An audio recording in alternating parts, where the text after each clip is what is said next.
You are not one thing. You know this. The person you are at work is not the person you are at home, is not the person you are with old friends, is not the person you are alone at 2 in the morning when the day's performances have ended. The beliefs you hold with confidence in one context look different in another. The values you have articulated clearly to others contain tensions that you have not fully resolved. The self you present is coherent. The self you experience is a great deal more complicated. The culture you live in treats this as a problem. The goal, it implies, is consistency, the integrated, unified, singular self that says the same things in every room, that has resolved its contradictions into a stable identity, that knows what it believes and believes it everywhere and always. The person who contains multitudes is the person who has not yet done the work of becoming one thing. Walt Whitman, the 19th century American poet who published Leaves of Grass in 1855 and spent the next 37 years revising and expanding it until it had grown from 12 poems to over 400, said this directly and philosophically and with a joy that most philosophy does not permit itself. Do I contradict myself? Very well then, I contradict myself. I am large. I contain multitudes. Not as a confession, not as an apology, as a philosophical position, as the most honest account available of what a human being actually is, a being large enough to contain opposites, old enough to have been many selves, alive enough to be changed by what it encounters, democratic enough to include what the unified, consistent self would exclude. The multitudes are not the failure of the self, they are its fullness. There is a specific exhaustion that comes from maintaining the integrated self. The labor of consistency, the monitoring of what you say in each context to make sure it aligns with what you said in the other contexts, the managing of the contradictions that keep appearing between what you believe in principle and what you feel in practice, between what you value at your most reflective and what you want at your most immediate, between the self you have publicly committed to being and the self that keeps showing up uninvited in the actual moments of the actual life. The self-improvement culture has made a project of this management. Know your values, align your behavior with your values, resolve the inconsistencies, build the character that does not contradict itself. The goal is the unified self, coherent, stable, knowable, reliably what it presents itself as being. Walt Whitman looked at this project and found it both philosophically dishonest and humanly impoverishing. Dishonest because the self that does not contradict itself is not describing its full reality, it is performing a selected portion of it. Impoverishing because the self that has resolved all its multitudes into consistency has closed itself to the democratic fullness of experience that makes a human life genuinely large. He was not prescribing chaos. He was not celebrating incoherence. He was making the philosophical claim that the self large enough to contain its contradictions, to hold the progressive and the conservative, the ambitious and the humble, the lover and the solitary, the confident and the terrified, is a larger and more honest self than the one that has managed its contradictions into a tidy identity. And he was making the political claim, which is inseparable from the philosophical one in Whitman's thinking, that the democratic person, the person who can genuinely contain the multitudes of other people's experiences, who can find themselves in the slave and the master, in the woman giving birth and the man dying on the battlefield, in the president and the criminal, is the only kind of person adequate to the democratic project that America was attempting.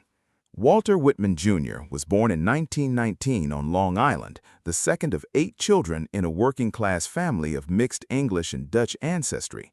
He had limited formal education. He left school at 11 to work as a printer's apprentice. He taught school briefly, worked as a journalist, edited newspapers in Brooklyn and New York. He lived and moved through the democratic tumult of 19th century America, the expanding cities, the immigrant populations, the labor movement, the growing crisis over slavery, the Civil War. The 1855 edition of Leaves of Grass appeared without his name on the title page, but with his portrait, a working man in a hat, open shirt, one hand on hip, on the frontispiece. 12 untitled poems. Ralph Waldo Emerson, to whom Whitman had sent a copy, wrote back immediately, "I greet you at the beginning of a great career." The book was also ignored, dismissed, and in some quarters found obscene for its celebration of the body and its frank sexuality. Whitman spent the next 37 years revising. The 1891 deathbed edition is the culmination, 438 poems, the life's work. He served as a volunteer nurse in Washington during the Civil War, tending wounded soldiers on both sides, an experience that deepened and darkened the democratic optimism of the early poems without extinguishing it. He lived his last years in Camden, New Jersey, poor, partially paralyzed after a stroke, still receiving visitors, still revising. He died in 1892 at 72. He had been, for most of his adult life, dismissed, ignored, or celebrated in ways that misunderstood him as a nature poet, as a sex poet, as a mystic, as a propagandist for a naive American optimism. He was all of these, and also a rigorous philosophical thinker about the nature of the self, the nature of democracy, the nature of the soul, and the relationship between all three. The philosophical content of Leaves of Grass is not separate from the poetry.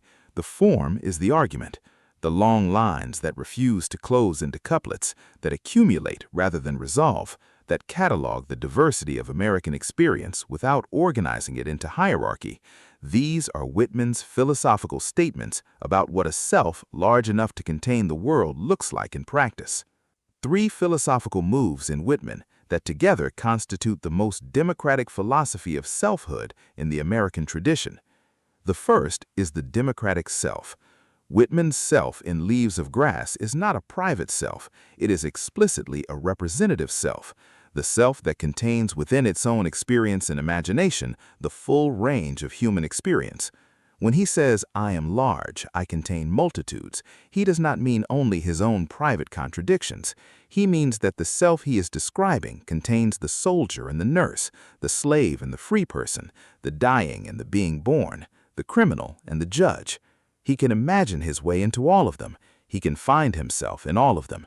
And the self that cannot do this, the self that has identified so thoroughly with one position that it can no longer imaginatively inhabit the opposing position, is a diminished self, a self that has made itself smaller than the democratic world requires.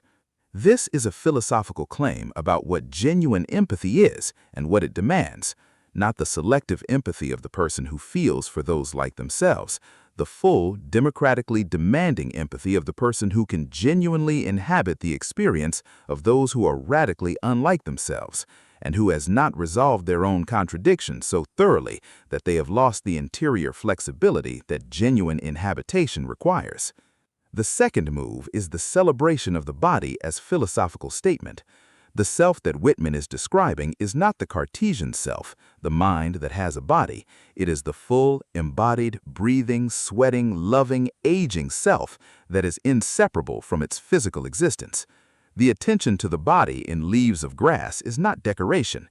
It is the philosophical insistence that the self is not complete without the body, that the mind that has abstracted itself from its physical reality has also abstracted itself from its full humanity, that the democratic self is a body among bodies as well as a mind among minds. This insistence is also the insistence on mortality. The body ages. The self that has genuinely accepted its embodiment has genuinely accepted that it is temporal, that it will end, that what it is also what it is becoming and what it is dying toward, that the multitudes it contains include the dying self as well as the living one. The celebration of the body is also always, in Whitman, the acceptance of death, not as negation, but as the completion of the fullness he is describing. The third move is what he calls the en masse, the democratic collective self that is his ultimate subject. Song of Myself is not only the song of Walt Whitman, it is the song of the democratic collective, the aggregate of all the individual selves that together constitute the democratic experiment. The poem that begins, "I celebrate myself and sing myself," ends not with the individual, but with the collective. Every atom belonging to me, as good belongs to you. The self that has genuinely become large enough to contain its own multitudes has also become large enough to contain the multitudes of others. And the democratic project is precisely this, the building of a political and cultural structure large enough to contain all of the multitudes, without resolving their contradictions into a false unity. Now the bridge. Because Whitman was a 19th-century American poet writing in the specific context of antebellum and Civil War America, and most people watching this video are not. But here is what translates directly. The contradiction you have been managing, the tension between what you believe at your most reflective and what you feel at your most immediate. The self that presents as unified and integrated and is in its honest interior considerably more complicated. The value you have publicly committed to that is in genuine tension with the value you privately hold. The person you have decided to be that is in friction with the person who keeps showing up. Whitman is not asking you to stop working on the contradictions. He is asking you to stop treating the contradiction as evidence of failure, to receive the full, complicated, sometimes inconsistent reality of what you are, not as the problem to be resolved on the way to the integrated self, but as the honest evidence of the self large enough to contain more than one thing at once. To say, with whatever version of Whitman's specific joy you can muster, "I contain multitudes," and to mean it not as apology, but as philosophy. The self adequate to the democratic world, to the genuine encounter with the full range of human experience, with people radically unlike you, with positions you have not held and lives you have not lived, is a self that has not resolved its contradictions into too tight a unity, that has kept enough of its interior complexity to remain genuinely open to the complexity of others. Here is what Whitman asks of you today. First, name one contradiction you have been managing rather than inhabiting. The tension between two genuine values, two genuine aspects of who you are, that you have been resolving into the public self's consistency at the cost of the private self's honest complexity. The progressive and the traditional, the ambitious and the contented, the certain and the genuinely uncertain, the aspect of yourself that the integrated identity has no room for and that keeps showing up anyway. Name it, not to resolve it, to receive it as Whitman receives his contradictions, as evidence of the self's genuine fullness rather than its failure of integration. To say, "This is also here, this is also me." The multitudes are not the problem, they are the evidence. Second, practice the democratic imagination. Take one person whose experience and position are radically unlike yours, whose life you have been observing from the outside, whose choices or circumstances you have been evaluating from the position of the person who has not made those choices or inhabited those circumstances, and attempt the Whitman exercise. Not the intellectual acknowledgement that their experience is valid, the imaginative inhabitation, the genuine attempt to find yourself in them, to discover the aspect of your own multitudes, the fear, the desire, the specific human need that connects you to the experience you have been observing from outside. This is the democratic practice that Whitman's poetry enacts in every catalog, every list of occupations and types and conditions that the poem assembles without hierarchy. The exercise of the self large enough to contain what it has not lived. Third, let the body have its say. The Whitmanian self is an embodied self, not the self that has a body as an instrument, the self that is the body as much as the mind. Once today in some specific available form, attend to the physical self as part of the philosophical self. The breath, the movement, the sensation of being a body in a physical world rather than a mind managing a body through a world. Not as exercise, as the Whitman practice of the self that takes its own embodiment seriously as a philosophical matter. The animal, the grassroots, the sweat, the insistence on the physical as part of the full self's reality. Fourth, celebrate one aspect of yourself that the integrated self excludes, the part of you that does not fit the coherent identity. The interest, the feeling, the reaction, the aspect of your history that the consistent self has learned not to mention. The thing that contradicts the version you have been presenting. Not publicly, not necessarily, privately. The Whitman practice of receiving the full self, including the part that complicates the presentation, as genuinely and validly yours. Not to be fixed or resolved or hidden, to be included. To be, in the specific Whitmanian spirit of democratic generosity toward the self's own complexity, celebrated. Do I contradict myself? Very well then, the contradiction is part of the evidence. The multitudes are the measure of the size. I want to close with the image that I keep returning to when I think about Whitman. Not the famous portrait, the working man with the hat. Not the deathbed at Camden or the Civil War hospitals. The grass, the opening of Song of Myself, the child who comes with both hands full of grass and asks what it is, and Whitman, who does not know, who says he does not know what it is any more than the child, but who offers this: it is the handkerchief of the Lord. It is the beautiful uncut hair of graves. It is a uniform hieroglyphic. It is the produced babe of the vegetation. It is the journey work of the stars. Not one answer, all of them simultaneously. The grass that is the democracy, the same leaf growing wherever a person grows, in every country, among every people, requiring no hierarchy of value between the leaf in the dooryard of the White House and the leaf in the dooryard of the slave quarters.